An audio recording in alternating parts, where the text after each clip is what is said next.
अस्मद्गुरुपरमगुरून्यतिवरपूर्णो सयामुनं रामं पद्माक्षनाथषडजित्सेनेशरमारमापतीन् वन्दे वन्दे बृन्दावनचरं वल्लवीजनवल्लभं जयन्ती सम्भवं धाम वैजयन्ती विभूषणं तुरगविघराजचन्दनान्दोळिगादिषु अधिगमधिगमन्याम् आत्मशोभान् ददानम् अनवधिकविभूतिम् अस्ति शैलेश्वरं त्वाम् அனுதினமணிமேஷைர்லோச்சனைர்நிர்விஷேயம்.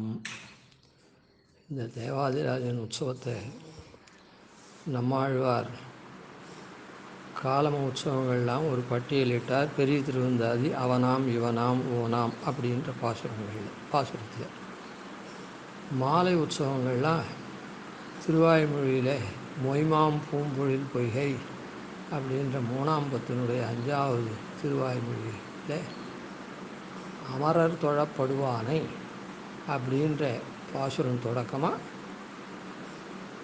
அந்த பதிகம் ஈராக இருக்கக்கூடிய பாசுரங்கள் வரையில் அமரர் தொழப்படுவானை அனைத்துலகுக்கும் பிரானை அமர மனத்தினுள் யோகு புணர்ந்தவன் தன்னோடு ஒன்றாக அப்படின்னு நீள எல்லா உற்சவத்தையும் பட்டியலிட்டார்.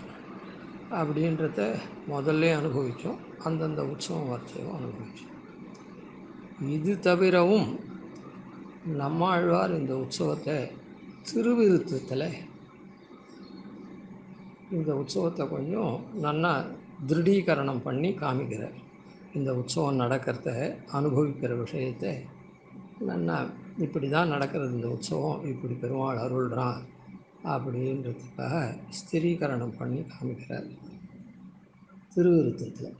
அந்த பாசுரம் என்ன அதுன்னா, பேணலமில்லாவரக்கர் முன்னீரை பெரும்பதிவாய் நீ நகர் நீழ்எறிவை தருளாயன்னு இன்னவெண்ணோர் தாழ் நிலந்தோய்ந்து தொழுவர் மின்மூர்த்தி பல்வூற்றிலொன்னு காணுதுமாகுங்கலன்னே வைகள் மாலையும் காலையுமே அப்படின்ற பாசுரத்தில். அதாவது கொஞ்சம் கூட இது இல்லாத இருக்கக்கூடிய அரக்கனாக இருக்கானே ராவணன், பேணலம் இல்லா வரக்கர், கொஞ்சம் கூட நல்ல எண்ணமே இல்லாத இருக்கக்கூடிய அவன் முன்னீர பெரும் பதிவாய் நீ நகர் நீளறி வைத்தருளா என்று பெருமாளை பொதுவாக யார் பிரார்த்தித்தாலும் எனக்கு ஒரு ஆபத்து வந்திருக்குது, அதிலேருந்து நீ என்னை காப்பாற்றணும் அப்படின்னு சொல்கிறேன்.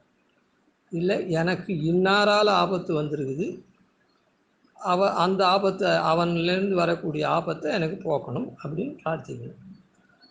எனக்கு இன்னாரால் ஆபத்து வந்துருக்குது, அவனை நீ இப்படி அழித்து நீ என்னை காப்பாற்றணும்னு சொல்கிறது பிரார்த்திக்கிறவனுடைய கடமை கிடையாது. உனக்கு வந்திருக்க ஆபத்து என்ன வந்திருக்குது, யாருண்டேந்து வந்திருக்குது, அது என்ன தன்மையாக இருக்குது, அதெல்லாம் வேணால் சொல்லலாமே தவிர இந்த மாதிரி இருக்கிறத நீ போக்கடிக்கணும்னு எனக்கு தொந்தரவு பண்ணுறோம், எனக்கு ஆபத்தை கொடுத்தவனை இப்படி தான் நீ அழிக்கணும், அழித்து என்னை காப்பாற்றணும் அப்படின்னு பிரார்த்திக்கிறது சரியே கிடையாது. ஆனால் இந்த பாசுரத்தில் பேணலமில்லா வரக்கர் முன்னீர பெரும்பதிவாய் நீ நகர் நீளறி வைத்தருளாயன்னு அந்த இலங்கையை நீ நெருப்பு வச்சு கொளுத்தி எங்களை காப்பாற்று அப்படின்னு பிரார்த்திக்கிறதுக்காக தேவப்பெருமாளை இங்கே சேவிக்கிறார். தேவப்பெருமாள் இல்லை, பொதுவாக தேவர்கள் நின்ன விண்ணோர் தாழ் நிலம் தோய்ந்து, இல்லை விண்ணோர்களுடைய தேவதைகளுடைய காலெலாம் பூமியில் படாது, ஆனால் இங்கே பூமியில் பட்டு உன்னை இந்த மாதிரி பிரார்த்திக்கிறா அப்படின்னு சொல்கிறதாக அந்த பாசுரம் அமைஞ்சிருக்குது. பொதுவில் தாழ் நிலந்தோய்ந்து விண்ணோர்,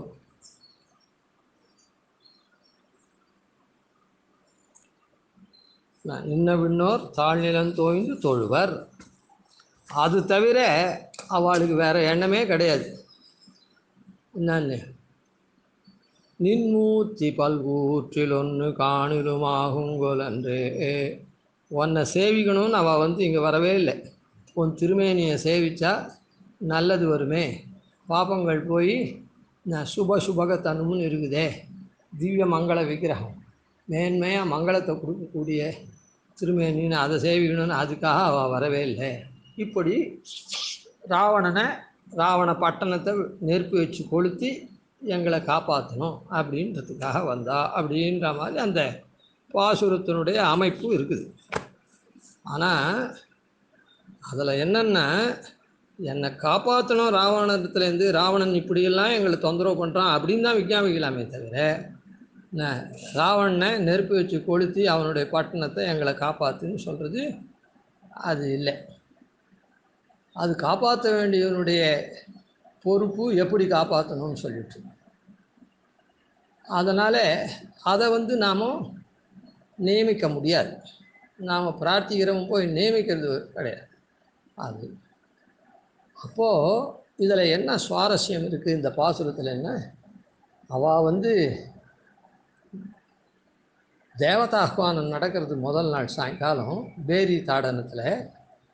அதை தான் இங்கே நம்மாழ்வார் திருவுள்ள பட்டு என்ன சாய்க்கிறார் அப்படின்னா, உடனே தேவதைகள்லாம் நின்ன விண்ணோர் கால் நிலம் தோய்ந்து, இங்கே அஸ்திகிரி இதில் எல்லாரும் கீழே கால் பட்டு பெருமாளை சேவிக்கிறார். அவளுடைய ஆபத்தை போக்கடிக்கிறதுக்காக இங்கே கால் நிலம் தோய்ந்து தொழலை அவள்லாம். எதுக்கு? பேரி தாடனம் நடந்து தேவதாஹ்வானம் வந்துடுத்து, தேவதைகள்லாம் ஆஹ்வானம் பண்ணிட்டா, தேப்பெருமாள் உற்சவத்தில் கைங்கரியம் பண்ணி சேவிங்கன்னு சொல்லிவிட்டு அதுக்காக வந்திருக்கா. நின்மூர்த்தி பல்கூற்றில் ஒன்று, உன்னுடைய மூர்த்தி யஜ்ஞவாட்டத்தில் நீ தோன்றினேன், அப்போ எல்லாரும் சேவிச்சா பிரம்மாவோட கூட தாங்கள்லாமும் ஆவிர்வாகம் பெறலை, பெருமாளே ஆவிர்வாகம் பெற்றான், அவனுடைய அனுகிரகம் இவனுக்கு வந்துடுச்சு. அப்படி அவள் பண்ணான். அந்த நின்மூர்த்தி அவனுடைய மூர்த்தி இருக்குதே, அதில் இப்போ இந்த பிரம்மோற்சவத்தில் 20 வேளைக்கு 20 விதமாக சேவை சாய்க்கிறான். அதில் பல்கூற்றில் ஒன்று காணிலுமாங்கோலன்னே, எதனா ஒரு அம்சத்தை 20 நாள் உற்சவத்தில் ஒரு உற்சவத்தையாவது அந்த அவன் திருமேனியில் அதான் பல விதமாக சேவை சாய்க்கிறானே, அதில் ஒன்று பார்த்தா கூட கண்டா கூட ஆகும், அதாவது அது சர்வக்ஷேமகரம் அப்படின்றதுக்காக தேவதைகள்லாம் தோழரா அப்படின்னு அந்த பேரி தாடன தேவதாஹ்வானத்தை கணிசித்து அன்றைக்கி சாயங்காலம் தேவதைகள் வராளோ இல்லை பெருமாளை சேவிக்கிறது, அதை இந்த பாசுரத்தில் சொல்கிறேன். அதுக்கு அதில் தான் என்ன எப்படி தெரியுது பாருங்கள். வைகள் மாலையும் காலையுமே காணிலுமாங்கோலே, வைகள் மாலையும் காலையுமே, தினந்தோறும் மாலையும் காலை தேவபெருமாளுக்கு உற்சவம் கார்த்தாலேயே நடக்கிறது. மற்ற திவ்ய தேசங்களில் தான் என்ன கொடியேற்றம் கார்த்தாலேன்னா சாயங்காலத்துலேருந்து உற்சவம், தேவபெருமாளுக்கு கொடியேறினோடனேவே உற்சவம். அப்படி இருக்குச்சே கூட இந்த இடத்துல வைகள் மாலையும் காலையுமே அப்படின்னு சாய்க்கிறது. அதனால் மாலை உற்சவத்துலேயும் காலை உற்சவத்துலேயும், ஏன்னா அவள் வர்றது மாலை உற்சவத்தில் தான், முதல் நாள் மாலை உற்சவத்தில் அவளுக்கு ஆஹ்வானம் ஆகுது வரா. அதனால் தேவபெருமாள் உற்சவத்தை இப்படி இது. சரி, இவனுடைய உற்சவம் எப்படிப்பட்ட உற்சவம் 2ஆம் உற்சவத்தின் போதே சொல்லியிருக்கோம். இந்த உற்சவம் எப்படிப்பட்டது, தேவதைகள் மாலையும் காலையும் சேவிக்கிறான்றாலே அந்த உற்சவம் எப்படி இருக்குதுன்னா அடுத்த பாட்டில் சாய்க்கிறார். காலவையோர்க்கு முன்னோட்டு கொடுத்த கங்குல் குறும்பர் மாலவையோன் பட வையகம் பாவுவர். இப்படி வைகள் மாலையும் காலையுமே முதல் நாள் மாலை சேவிக்கிறா, அப்புறம் காத்தால் சேவிக்கிறா, மறுபடியும் மாலை காலை இப்படின்னு மாறி மாறி சேவிக்கிறான்னு சொன்னாலே இவனுடைய உற்சவம் எப்படி இருக்குது அப்படின்னா, உடனே மறுநாள் காத்தாலே எப்படி அம்சவாகனத்தில் ஏழ்றான். அம்சவாகனத்தில் என்ன பண்ணுறான், அருமறை பயந்தவனாக ஏழ்றான். வேதத்தை உபதேசம் பண்ணுற அவதாரமாக ஏழ்றான். வெள்ளை வெள்ளைன்னு வாகனமும் வெள்ளையாக இருக்குது, திருப்பரியட்டாதிகளும் வெள்ளையாக இருக்குது. ஏன்னா அந்த ஞான பிரதத்துவம் அது தோற்ற எல்லாம் வெள்ளை வெள்ளைன்னு இருக்குது. பல ஊர்களில் இந்த பெருமாளுக்கு எல்லாம் தங்க வாகனமாக இருந்தாலும் அம்ச வாகனம் வெள்ளி வாகனமாக இருக்குது. பல ஊரில் சில வாகனங்கள்லாம் வெள்ளியிலையும் இருக்கும், சில வாகனம் தங்கத்துலேயும் இருக்கும். ஆனால் அம்ச வாகனம் வரைச்சே தங்கத்தில் தான் இருக்கும். அம்சம் பொதுவாகவே வெள்ளையாக இருக்கும்.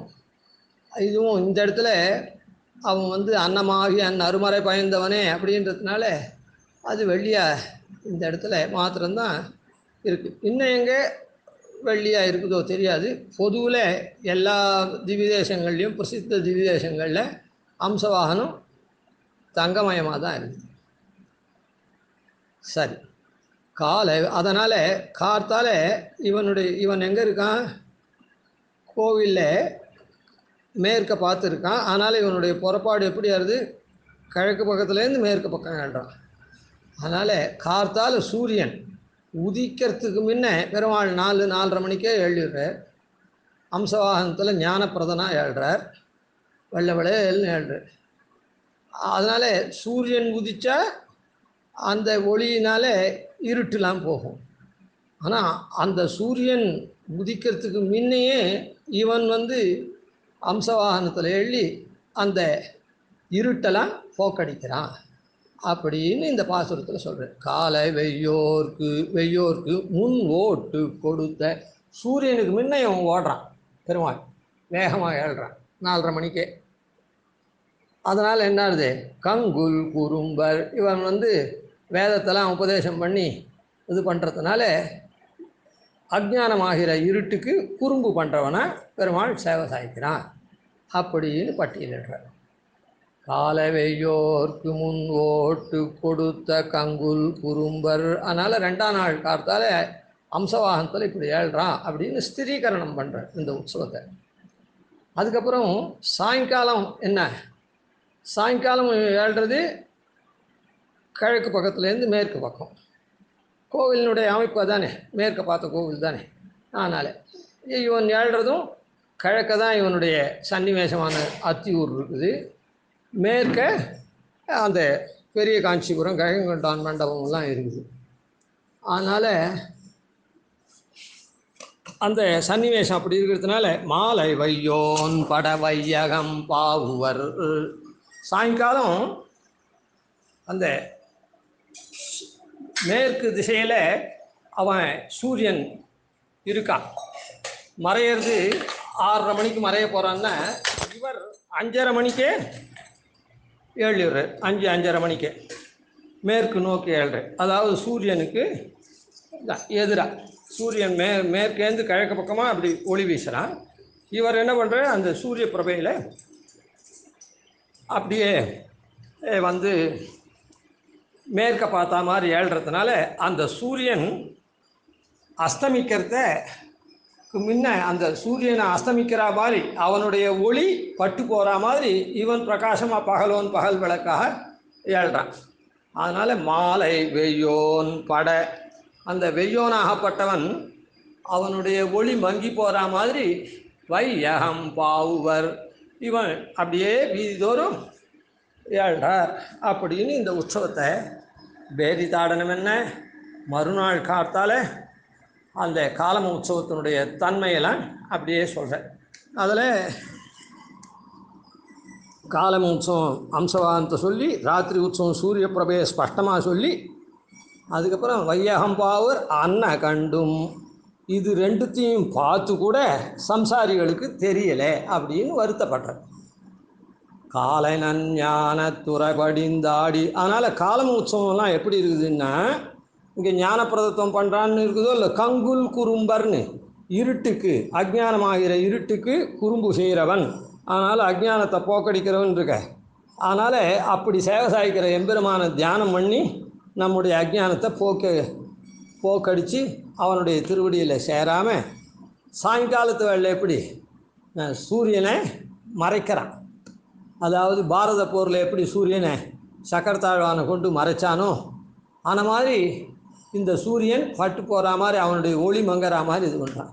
இதில் பார்த்து கூட அன்னகண்டும் காலை ஞான துறபடிந்தாடி. கார்த்தால வேளை ஞானம் அவன் கொடுக்குற ஞானம் இருக்குது அந்த உற்சவத்து மூலமாக அந்த மார்க்கத்தில் இறங்கி அவனை தியானம் பண்ணணும். துறைபடிந்தாடி என்ன எம்பெருமானே ஆடின துறை படிந்து ஆடின்னா அந்த ஞானமாகிற அந்த துறை, அந்த நீர் நிலை மாதிரி வச்சுக்கோங்களேன், அதில் ஆடி அவகாகித்து அப்படின்னு நினச்சி. நான் மார்கழி நீராட்டம்னு சொல்கிறது என்னது? கிருஷ்ண சம்ஸ்லேஷமான நீராட்டம்தான். கிருஷ்ணானுபவம் பண்ணுறது தான் மார்கழி நீராட்டம் அப்படின்னு வியாக்கியானமெல்லாம் பண்ணுறாளோ.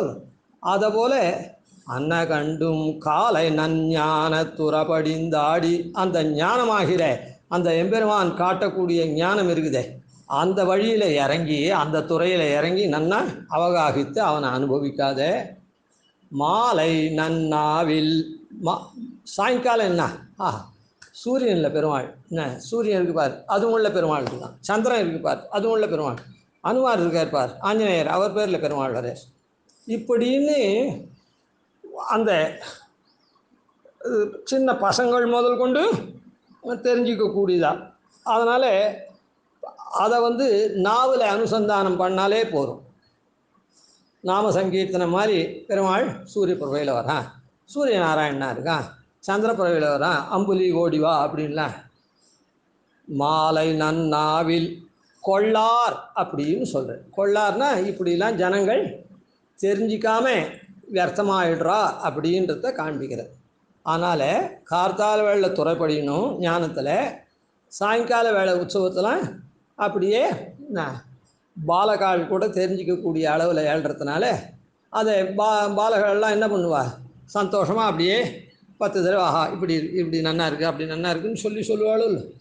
அது அப்படியே நான் நாவில் சாயங்காலத்து வேலை உற்சவத்தை நாவுனால பாடுற மாதிரி அனுசந்தானம் பண்ணணும். அது இல்லாத போகிறாளே கொள்ளார் நினையாரவன் மெய்ப்படியே. அவனுடைய திருமேனி இருக்குதே, அந்த கருத்த திருமேனி, அதை நினைக்கவே மாட்டேன்றாளே.